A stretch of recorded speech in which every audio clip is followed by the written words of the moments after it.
नमस्कार मंडळी, स्वागत आहे तुमचं आजच्या या नवीन व्हिडिओमध्ये। आज मंगळवारी केंद्रीय अर्थमंत्री निर्मला सीतारामन यांनी लोकसभेमध्ये भारताचा अर्थसंकल्प 24-25 या वर्षासाठीचा सादर केला। या अर्थसंकल्पामध्ये ज्या काही महत्त्वाच्या बाबी आहेत त्या आपण आज पाहणार आहोत। प्रामुख्याने 6 बाबी महत्त्वाच्या आहेत त्या मी आपणासमोर मांडणार आहे। त्या बाबींमध्ये आपल्याला असं म्हणता येईल की गुंतवणूकदारांसाठी पहिली बातमी जी आहे ती गुंतवणूकदारांसाठी वाईट बातमी यामध्ये आलेली आहे। त्याचं कारण असं, जे गुंतवणूकदार भारतीय नागरिक शेअर मार्केटमध्ये ट्रेडिंग करतात किंवा गुंतवणूक करतात, त्यांनी त्यांच्या ज्या ट्रेडिंगवरती आणि गुंतवणुकीवरती कमवलेल्या नफ्यामध्ये केंद्र सरकारनं त्यावरती जो टॅक्स आकारलेला असतो त्याच्यामध्ये वाढ करण्यात आलेली आहे। Long term capital gain tax जो आहे त्याच्यामध्ये 2.5% वाढ करण्यात आलेली आहे आणि short term capital gain tax जो आहे त्याच्यामध्ये 5% वाढ करण्यात आलेली आहे। या अगोदर long term capital gain tax जो होता तो 10% होता, तो आता वाढवून 2.5% वाढवून 12.5% करण्यात आलेला आहे आणि त्याचबरोबर short term capital gain tax जो आहे तो आता 5% वाढवून 15% वरून 20% नेण्यात आलेला आहे। सगळ्यात महत्त्वाची बातमी म्हणावी लागेल, ज्या पद्धतीने भारतीय शेअर मार्केटमध्ये बूम आहे, जागतिक लेवलवरती वेगवेगळ्या देशामध्ये मार्केटमध्ये चढ उतार पाहायला मिळत असताना भारतीय मार्केट स्टेबल आहे आणि छोटे मोठे गुंतवणूकदार ट्रेडर त्याच्यामध्ये गुंतवणूक करत असताना हा कुठेतरी त्यांच्या ट्रेडिंगच्या उत्पन्नावरती घाला घातल्याप्रमाणेच म्हणता येईल। दुसरी महत्त्वाची बाब आहे ती म्हणजे नवीन नोकऱ्या तयार करण्यासाठी शासनानं पुढील 5 वर्षामध्ये 2,000 कोटी रुपयांची तरतूद केलेली आहे। वेगवेगळ्या माध्यमातून हे पैसे जनतेपर्यंत पोहोचवण्याचा शासन प्रयत्न करणार आहे। त्यामध्ये सगळ्यात अगोदर नोकरीला जे नवीन लागतील त्यांचा जो पगार असेल त्याच्यामध्ये तो पगार जर 1 लाखाच्या पेक्षा कमी असेल तर सरकार त्यांना EPFOच्या माध्यमातून 15,000 रुपयापर्यंतची मदत देणार आहे।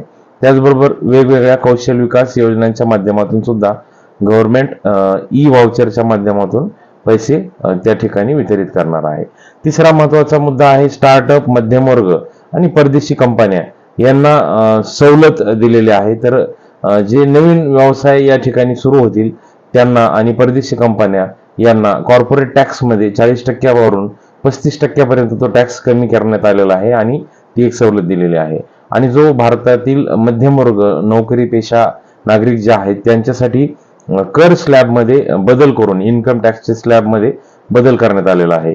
पूर्वी 2,50,000 पर्यंतचं उत्पन्न कर मुक्त असायचं, त्याची मर्यादा 50,000 ने वाढवून आता 3 लाखापर्यंत जे उत्पन्न असेल ते करमुक्त असणार आहे आणि त्यानंतर पुढील जो 3 ते 7 लाखापर्यंत 5%, 7 ते 10 लाखापर्यंत त्याच्यामध्ये 10%, त्यानंतर 10 ते 12 लाखापर्यंत 15%, 12 ते 15 लाखापर्यंत 17% आणि त्यानंतर जो 15 लाखापासून पुढे असेल तो 12 ते 15 लाखापर्यंत 20% आणि 15 लाखापासून पुढे 30% टॅक्स आपल्याला भरावा लागणार आहे।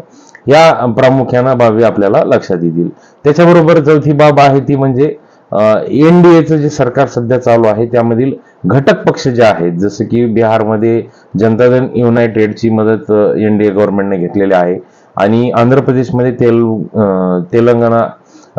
आंध्र प्रदेशमध्ये जी तेलुगू देसम पार्टी आहे त्यांची मदत ही NDA सरकारमध्ये पाठिंब्याच्या स्वरूपात घेतलेली आहे।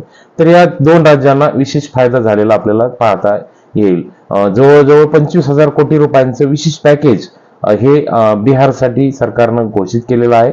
त्या माध्यमातून इन्फ्रास्ट्रक्चरची कामं होणार आहेत। प्रामुख्याने रोड बांधणीसाठी हा पैसा सगळा खर्च केला जाईल आणि 15,000 कोटी हे आंध्र प्रदेशसाठी गव्हर्नमेंटने अलॉट केलेले आहेत। तर त्याचा उपयोग आंध्र प्रदेशची नवीन राजधानी अमरावतीच्या बिल्टअपसाठी तो पैसा उपयोगात आणण्यात येणार आहे। त्यानंतरचा पुढचा महत्त्वाचा भाग आहे की भारतीय अर्थव्यवस्थेमध्ये जी असणारी वित्तीय तूट आहे तर ती 4.9% एवढी मर्यादित ठेवण्याचं सरकारचं उद्दिष्ट आहे। आता वित्तीय तूट म्हणजे काय तर हे थोडक्यात सांगतो। वित्तीय तूट म्हणजे सरकारचं उत्पन्न समजा 100 रुपये आहे आणि सरकारचा खर्च 120 रुपये आहे, तर उत्पन्न आणि खर्च यांच्यामध्ये जी तफावत आहे ती म्हणजेच वित्तीय तूट।